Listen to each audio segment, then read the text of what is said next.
Good morning, everyone. This is the Children's Moment for May 31st. Today is Pentecost. Some of you may have heard of that, but not really know what it is. So we're going to talk about what is Pentecost. It's a very special time in the Bible when the disciples and other Christians received the Holy Spirit. But before I tell you how this happened and why, there's a few things you need to know first. The first thing is that God didn't pick just any time for this to happen. It happened on this day for a specific reason that God had. God always has a reason for doing things. And Pentecost happened 50 days after Easter Sunday, which is when Jesus was raised from the dead. He'd already gone back to heaven a few days before Pentecost happened, so the disciples and the new believers of Jesus were waiting to receive the Holy Spirit because Jesus had told them that's what would happen. Plus, since Jesus wasn't with them anymore, the Holy Spirit would bring them closer to God. Just before Jesus was taken up to heaven, he told the disciples that they would receive power when the Holy Spirit came to them, and they would be his witnesses in all the world.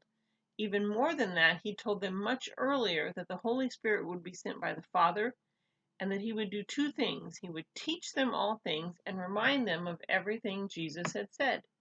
So the Holy Spirit is super helpful to us. He becomes a part of us when we become Christians and we understand that Jesus died and rose for us. But the day of Pentecost was a little bit different than how we receive the Holy Spirit. The people had already become Christians, but they hadn't received the Holy Spirit yet. This would be the first time when everyone who was a Christian would receive the Holy Spirit.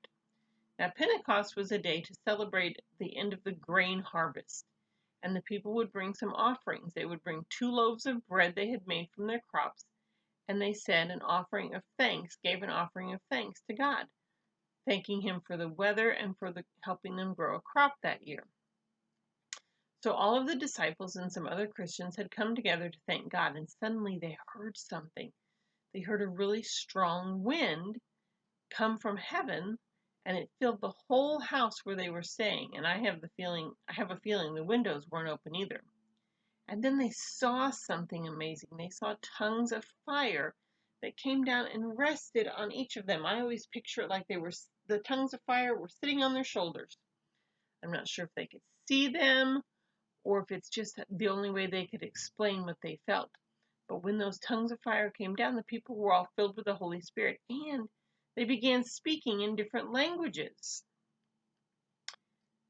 And all the people got really excited about this because there were people from many different countries staying in Jerusalem, and they spoke different languages. And when they heard all this noise, some other people came running over to see what was happening, and everybody could hear their own language. This was very surprising. The Bible tells us that there were about 16 different languages that people could hear. So people who spoke Spanish heard Spanish. People who spoke French would hear French. People who spoke English would hear English. That must have sounded really crazy. Imagine all those people speaking different languages at the same time, and they were all shouting out praises to God because they were so excited about the amazing things that were happening to them. That was the Holy Spirit, and the Holy Spirit was sent by Jesus to help us in many ways. He gives us comfort, he teaches us, and he helps us grow closer to God, and he gives us strength to get rid of the bad habits in our lives. He gives us power and helps us know when we've done something wrong. Before the Holy Spirit can help us do those things, though, we need to want those things to happen. So Pentecost was a super special day for the disciples, and it's special for us even now because that was the start of people receiving the Holy Spirit and being able to ask God for forgiveness. I hope that you all celebrate, you spend some time with God today, and thanking him for all that he does for us. I can't wait to see you all again soon. Bye.